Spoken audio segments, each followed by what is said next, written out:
This is the notes for the lesson, The Play, by William Shakespeare. Summary.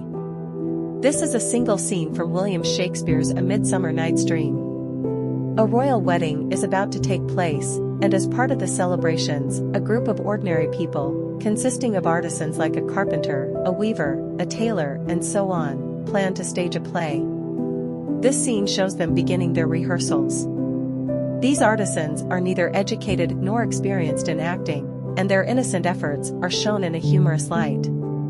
About the author, William Shakespeare is widely regarded as the greatest playwright in the world. His plays have been translated into every major living language and are performed more often than those of any other playwright.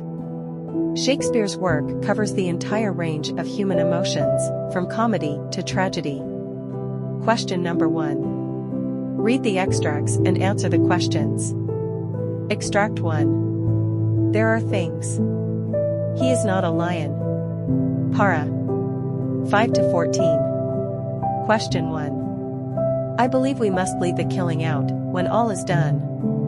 Who says these lines? What killing is the person talking about? Answer. The lines are spoken by Starveling, who is one of the men assembled in the forest for rehearsing for a play. They was staging the play Pyramus and Thisbe. In one of the scenes, Pyramus had to draw a sword to kill himself. Starveling is referring to that. Question 2. Why does Starveling want to leave that killing out? What is Bottom's response to that? Answer. Starveling wants to leave that killing out because the ladies who would come to see the play would find it terrifying and offensive. Bottom agrees and says he would give an introduction in such a way that they cover up that part of the story. Question 3. What was Bottom's suggestion that could help them to perform the play? Answer. Bottom asks for a prologue explaining that their swords are not dangerous and that Pyramus is not killed. He would even identify himself as Bottom, the weaver, playing the part of Pyramus. Question 4. How is the character of Bottom presented here? Answer. Bottom is the leader, providing creative solutions for every problem and having his own way. 1. He knows the value of a prologue. 2. He insists on how it should be written, though Quince is the one writing it. 3. He knows how to handle the scene with the lion on stage without another prologue. Question 5. Who are the main characters so far? Why do you think so? Answer. The main characters are Bottom and Quince, because they have the most lines to speak, and also because most of the interaction is between the two, though there are minor characters supporting them. Question 6. How did Bottom want to introduce a lion in his play? Answer. Bottom felt that it would be a dreadful thing to bring a lion, the most fearful animal among ladies. When suggested that he would have to write one more prologue to bring in the lion in the play, Bottom said that a better way would be to make the actor playing the role to reveal himself and tell the audience that he is only a human and not a real lion, and he is none other than Snug the carpenter. Question 7. How does the dramatist introduce humor and maintain it in the play? Answer. The dramatist has made the labor-class artists think up ways of catering to the refinement of the upper class. He provides ridiculous ways of overcoming hurdles on the stage, as a comment on the real problems of stagecraft. Extract 2. Odor savor sweet. I can gleek upon occasion. Para. 30-44. Question 1. A stranger Pyramus, then heir, played here. Who was Puck referring to? What mistake did the actor make? Answer. Puck was referring to Bottom, who was playing Pyramus. Bottom mixed up the words odors and odious while saying his lines. Question 2. Puck affected Bottom both directly and indirectly. How did he do that? Answer. Puck changed Bottom's head into that of an ass.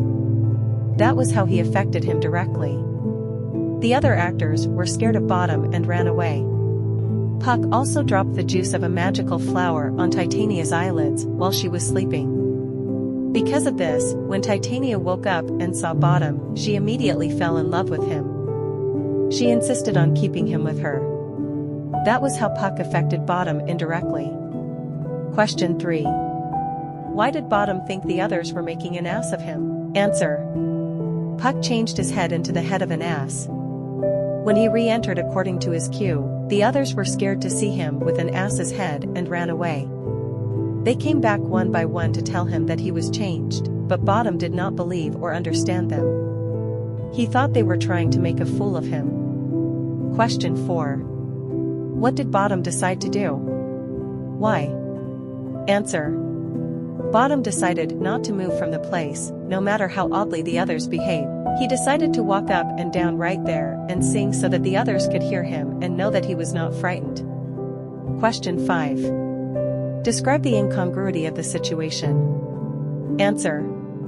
Titania is a fairy and Bottom is not only a crude laborer, but he also has an ass's head, and yet she falls in love with him because of the juice of the magical flower on her eyelids.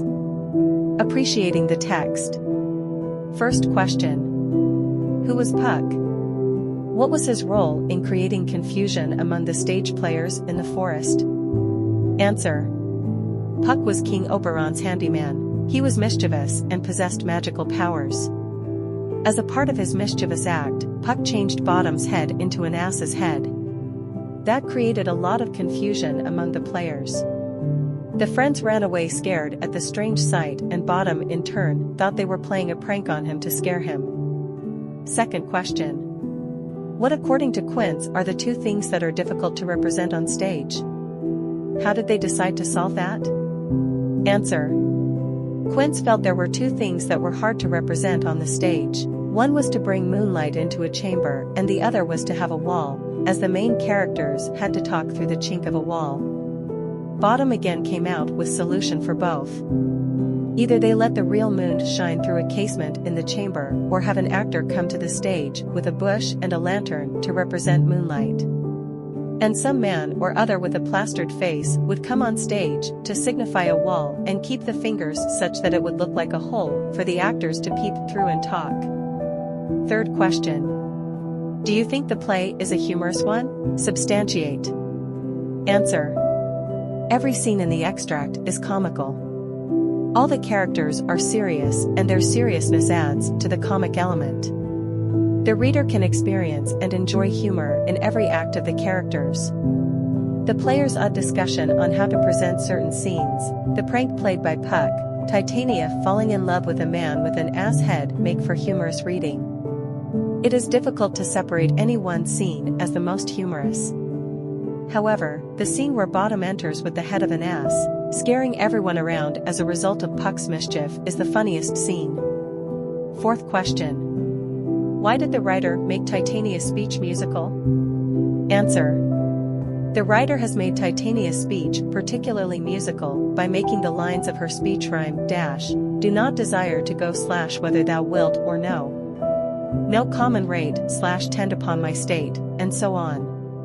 The writer may have done this because Titania is a fairy queen and thus may speak more beautifully and poetically than other human characters. Her speech may be so musical also because she had fallen in love with Bottom and was expressing her love to him and asking him to stay with her.